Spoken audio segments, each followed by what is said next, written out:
We got it. We'll take notes. But I don't have a lot of answers.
Not really focused.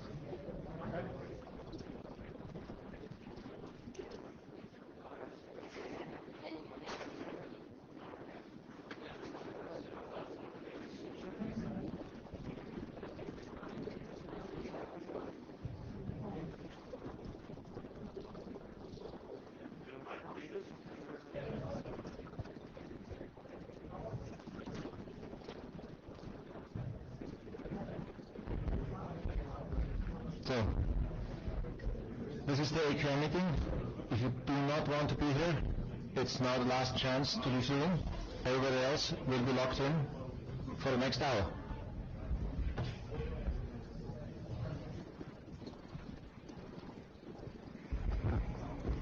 Okay, so we only have a short meeting today, so we're going to go ahead and start because people might want to go to the social.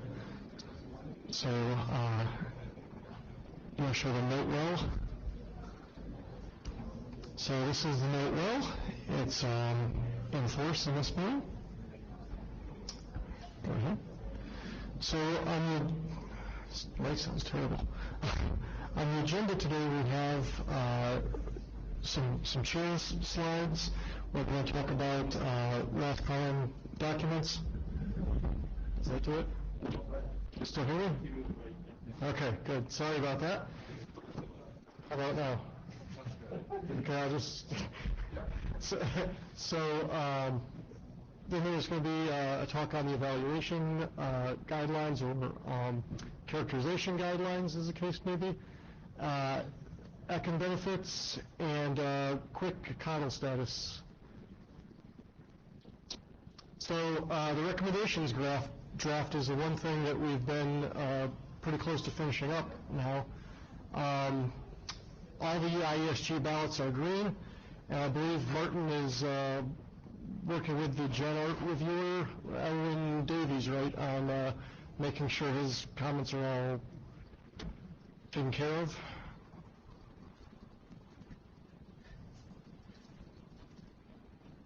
That's a lot of clarification. So I'm not sure if you got also the last email from him, like on the last week, or you just sent this to me in private. Ah, okay. So maybe you have to double check this, because he sent an email saying that he believes some things have not been addressed. I'll probably send it to everybody, but I can't. I don't recall seeing it, so I don't know if anyone else did. So in any case, it's very nearly done, and should be able to finish it up. So we have a bunch of other working group items now, and a lot of them seem to be ready for a last call. And one of the things that I think we wanted to do today with everyone in the room was try to get a sense of how we should do this set of last calls, because we got 5 things queued up there. And, well, I think the natural order to do them in would sort of be, well, not 5 in parallel, but but even if we do them, one at a time, it'll be like the next IETF meeting before we're done with last calls. So we might, have some overlap in the last calls between 1 or 2 documents at a time. But I think the natural order that we would go in would be the evaluation guidelines, the ECHN benefits, probably FQ implementation, and the 2 algorithms. And thinking 2-week last calls on each. Does anyone else have some, questions, inputs on the last call process so we don't overload you? And, at the same time, we'd be looking for people to sign up to review each one of these, like 1 or 2 people for each document that can commit to giving us a good, solid last call review. Well, if you want, I'll review the FQ implementation. Since you're the author on Yes, that doesn't help too much. That's actually a joke. Okay, so 2 weeks at a crack, that's 10 weeks. We should actually have time. Yeah, assuming that 2 weeks is, the time it takes to collect up all the comments and close. Well, that's what I do in V6 Ops. I just run rolling through class calls. Okay, we'll try to emulate you. So let's go down the list. Oh.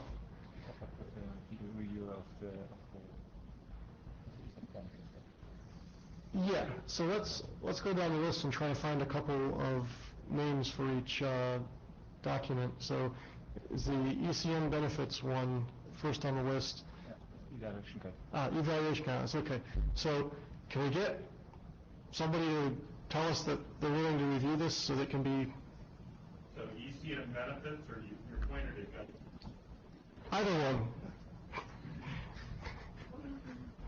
So you're not here. Okay, so I'll do ECM guidance. Okay, that'd be great. Thanks. And Miriam. There you go. Okay.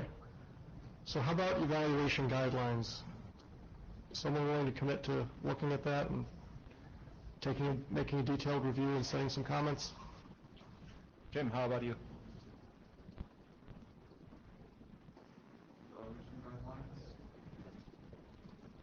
Great. Anybody else? Al Morton, okay. Perfect. So how about the FQ implementation one other than Fred?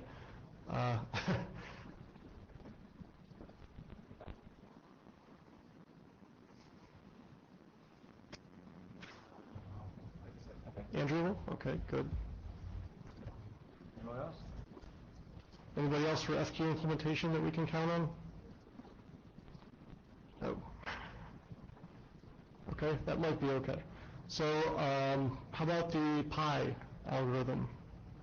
I would hope at least the other, some of the other authors would be willing to review that. Bob, great.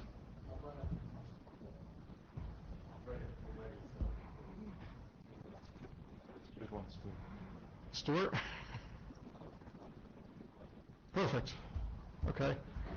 So FQ Common is, since you mentioned it, one of the ones on the list I think needs a little bit more feedback, a little bit more scrubbing and work, in my opinion, before we last call it. But certainly you don't have to wait until a last call to provide comments. Sorry? You are...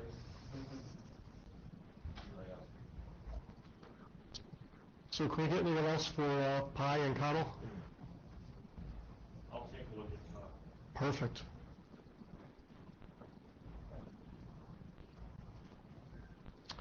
Okay.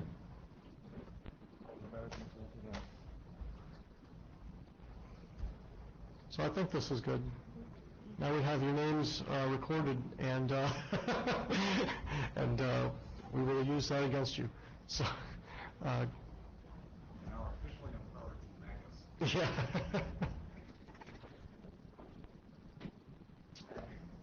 Just public shaming on the mailing list for not getting reviews in, I guess. The good news is, I made a review of all the documents in the last few weeks in preparation for the meeting, and I think it's one of the best sets of documents among all the working groups here. They're quite readable, and since we didn't really invent anything in the working group, it's rather easy to review them because you're looking at descriptions of stuff that's been done rather than trying to find holes in new things that we're doing and look for changes and improvements. Do you want to take us to the next slide? So one draft we've been talking about adopting was the Doxis Pi draft, and there's been sort of light positive feedback about it on the mailing list, and we think that may be enough because that's about all the feedback that we've been getting on anything. And well, it's useful to the IETF to describe what was done in the Doxis spec, and I believe that it supplements the Pi draft nicely, and we should be able to sort of move it along in parallel. And I guess since we haven't seen anyone on the mailing list tell us that no, this would be a terrible idea to document, and there has been some positive support, unless someone jumps up here today and tells us not to do it, I think we're going to adopt that as a working group draft. Is there any feedback on that before we do it? Okay. I'm against. Perhaps somebody's afraid to speak up. Okay, so Richard thinks we should go through the hum process. So let's just do one hum. If you think we should not adopt this draft, please hum now. Silence. Okay, so we will adopt that. And hopefully we can last call that one quickly as well and add it to the pile of documents we're trying to finish up. And I think that's our last slide, right? So on to the characterization guidelines.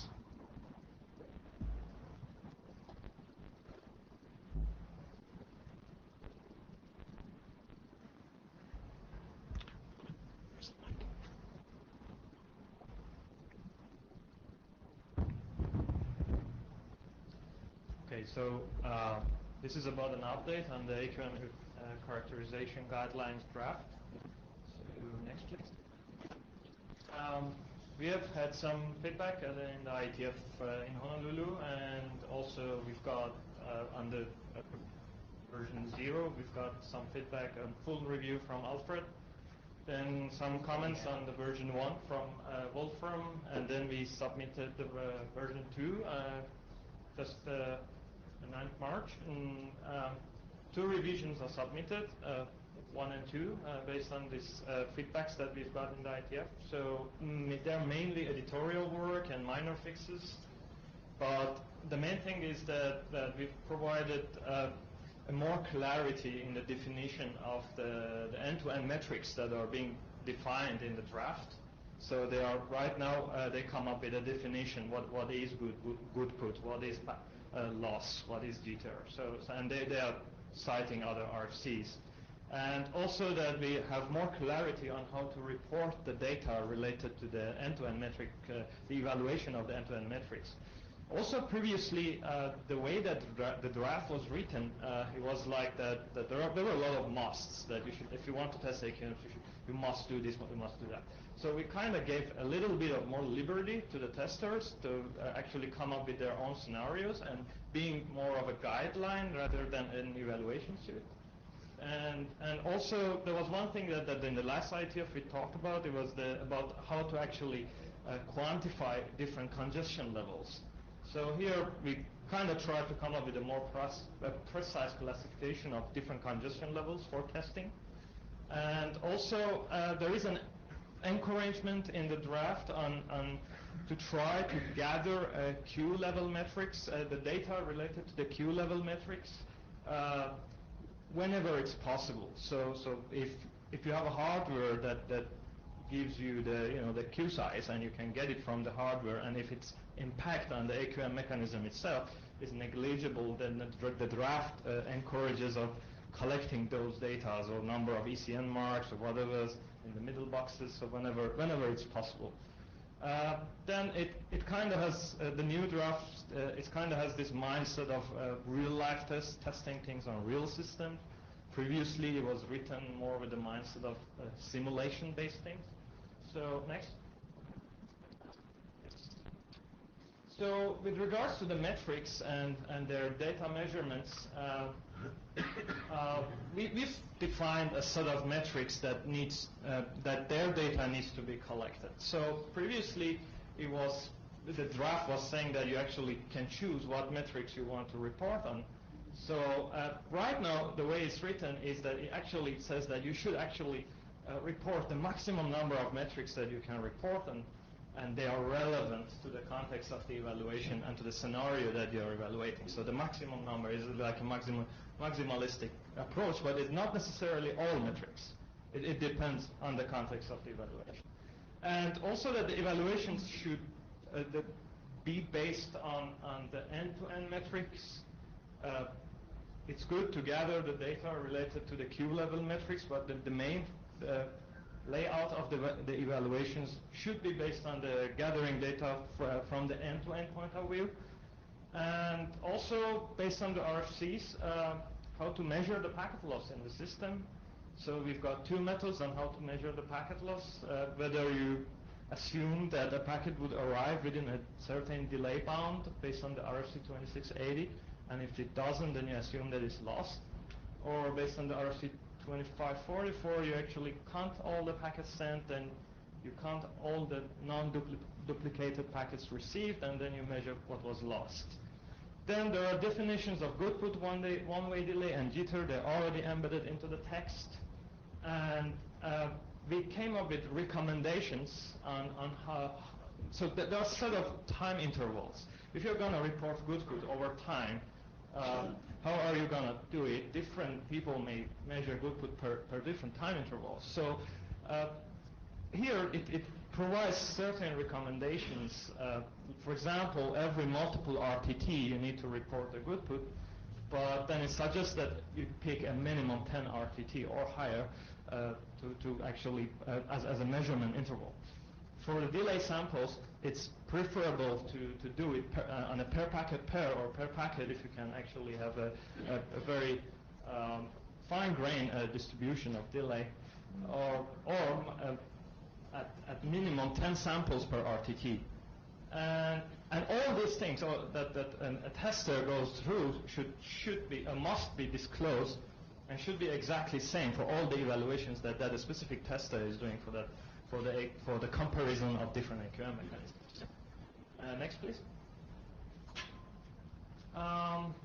Then with the network scenarios, in the previous IETF we had this discussion. Now we have incorporated that into the draft that it should investigate both asymmetric and symmetric link scenarios.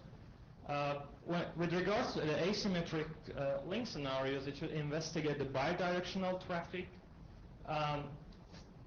First, it looks at a scenario when you have the bidirectional traffic, when you have an AQM on only one direction. You may also want to look at a more complex scenario where there are two instances of AQM on both directions.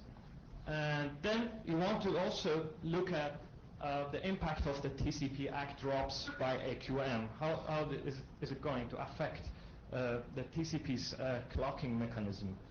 And also, when testing, you should use the maximum buffer size, which is identical across all the tests. So just to provide some sort of coherence. And we've also come up with some form of recommendation for a traffic mix, but we change it from a must to a recommendation. And that's a minimal set of traffic mix that one can use, but the tester could come up with a more complex set of traffic mix scenarios. A rather more critical part of this graph is how to define different congestion levels. Andrew, in the last IETF, provided a link on a paper. We tried to read it. It was highly complex mathematically, and it actually was very difficult to translate it into something that is quantifiable under every link. So we came up with, so previously it was using a certain packet loss ratio, assuming that if you have had a drop tail queue, So it would have translated to a certain level of congestion. We changed that into, we actually infer that packet loss into a formula from a Morris paper, scalable TCP congestion control, that would actually gives you how many number of flows on a certain path and a drop tail queue would give you a certain packet loss ratio. That doesn't mean that you actually have that packet loss on the link, but it actually gives you how the congestion level would be. Well, if you have AQM, it's going to change the congestion level anyhow, and that's actually what we want to test. Is AQM able to bring down the congestion on the link?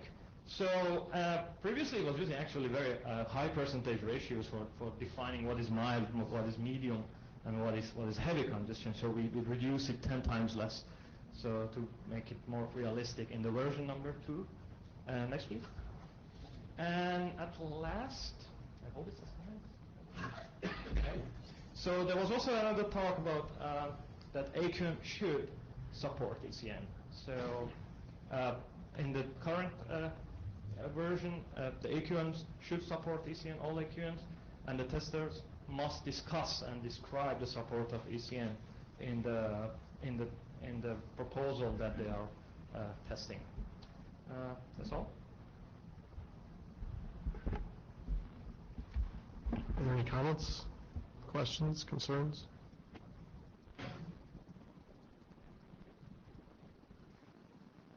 Very good. Sorry if that paper I referred to you was a bit too heavy. The packet loss levels. Can I suggest using I mean, you've reduced them to more realistic levels, but maybe a slightly wider spread of them would be worthwhile. Like you've got 0.1, 0.5, 1%, maybe going to, so 0.05, 0.1, 1.5% or something like that, because if you have a link that is like a 100 millisecond base RTT and 10 MB, that's a very classic scenario, and a BDP of buffering, then you're going to have like around 18, 19 flows for a heavy congestion, which makes sense actually. And for a mild congestion, you would have around 4 flows. And that is actually compatible to what we have in mind for that specific link scenario. But with the previous setting that was like higher, we would have like 19 flows for actually a mild congestion, which would never be a mild congestion on a 10 MB link with a 100 millisecond RTT. So it would be just very small congestion window fluctuation. So I don't know. We had to pick a number anyway. So, but yeah. and those are at least reasonable. But this is actually just like a guideline. So you could actually have that test, and you have a different test saying that okay, we're testing on different loss rates or different number of flows. But this just provides a guideline of how to do it. So I have one comment. Yeah. And I didn't think about it until I saw your last slide. But we should be careful that this is the guidelines and recommendations on evaluating the algorithms and not on designing the algorithms, right? So an AQM should support ECN.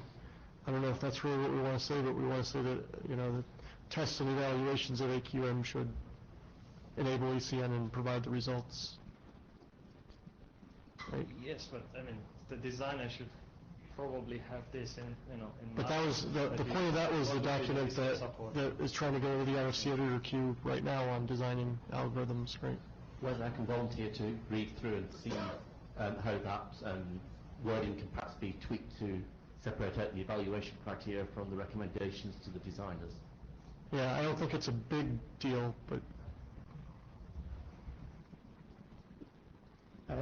Dave Olson, Sandvine. I just apologize, I'm not entirely haven't reviewed the whole thing. I was just looking through it to find out like how many flows you would be looking at. I know like home gateway was mentioned and 17 flows was considered a large number. But what about evaluating this on like a core router or somewhere where we're seeing like 100,000 flows, or is there a scope of this? Is this targeted to a specific domain that is a small number of flows? It should be general, I think.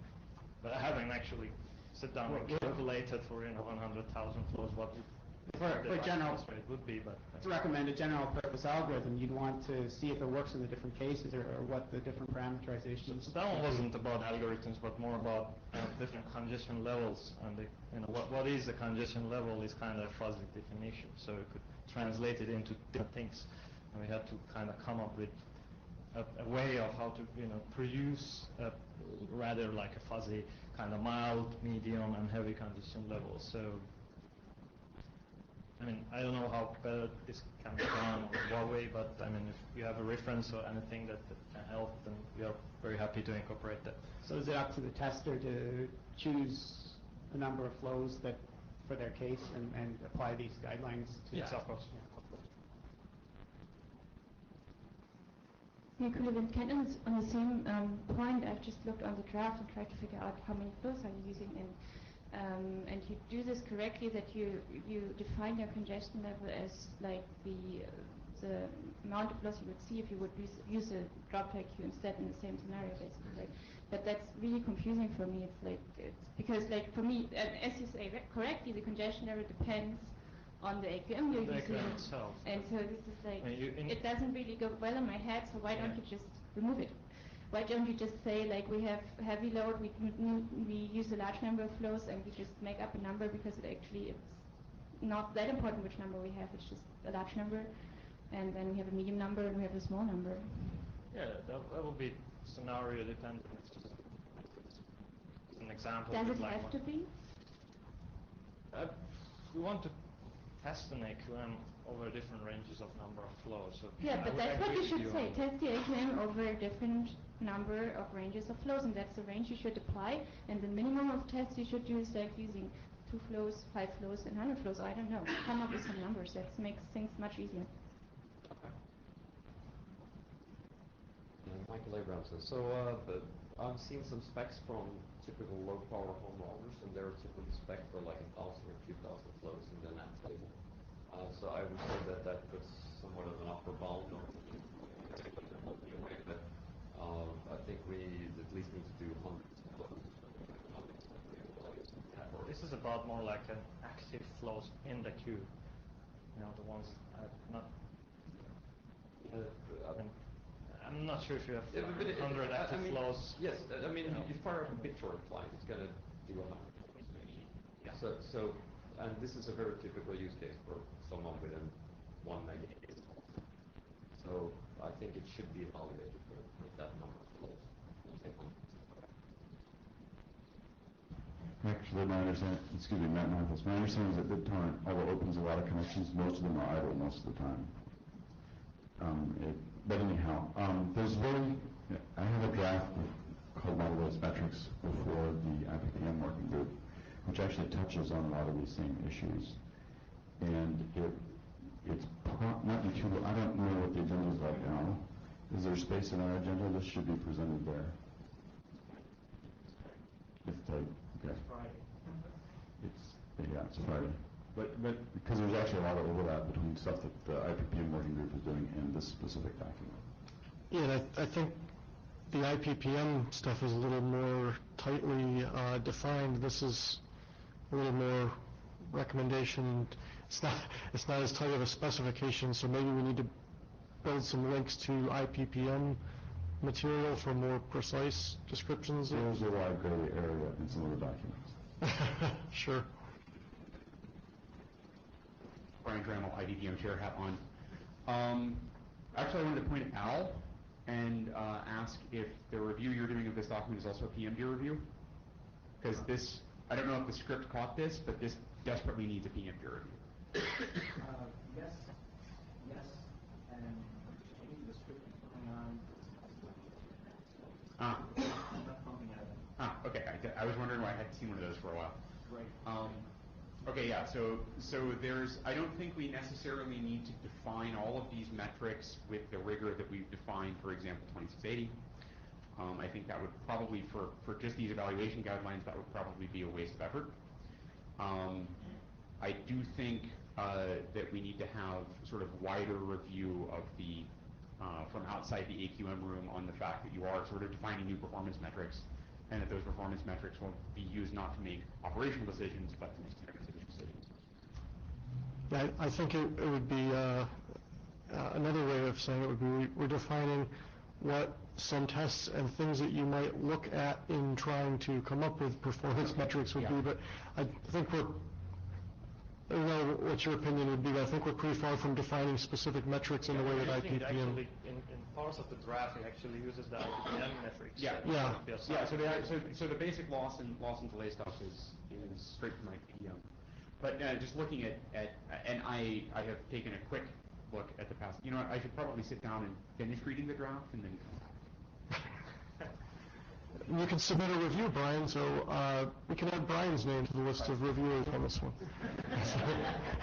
That would be on all of those drafts. Usually it's Thursday by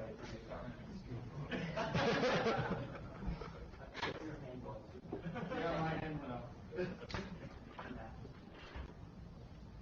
It's still as an I actually prefer the conditional level definition in this draft compared to the previous draft, and I think it's actually independent of the tablets and the good side. I mean, it says as if the APM would be tailored. So it's, I mean, just given numbers are not really good for, in my view, for any throughput, any buffer size and such. The thing is that it is not independent of the buffer size. The buffer size is in the formula. Yeah, so you have but that is capacity. independent of the actual AQM. Yeah. It's like a... There is no AQM. The kind of like... So hi, I'm Al Morton, and I've got my benchmarking methodology co-chairs hat on at the moment. I tried there to stimulate some review from the other benchmarking folks by sharing my review with them and so forth.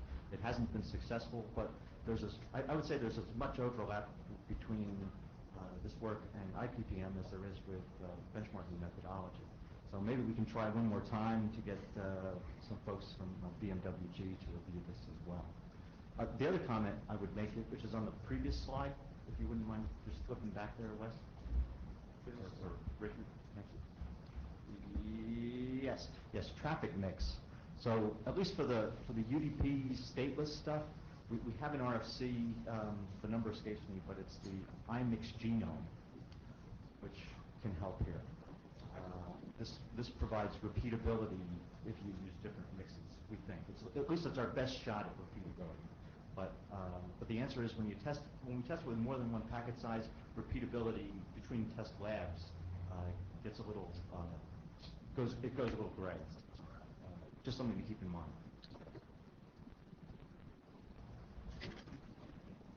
Me again. I just want to explain further what I meant. So, first of all, what I like about this document is that it's very clear and very focused, and I think it's really useful for people who want to do something. So also regarding to the IPPM stuff, it should be in line with IPPM, but it shouldn't make this document more complicated. It should stay clear as it is, so that's a nice part. And so that was also why I made this proposal, because the congestion level the term itself is very confusing to me, because you calculate it based on drop tip, and then you apply, and then you get a number of flows. You apply this number of flows using a different AQM and get a different loss rate out of it, which other people would again see as the congestion level. And so it just makes, I understand what it is, but it's a weird term to me.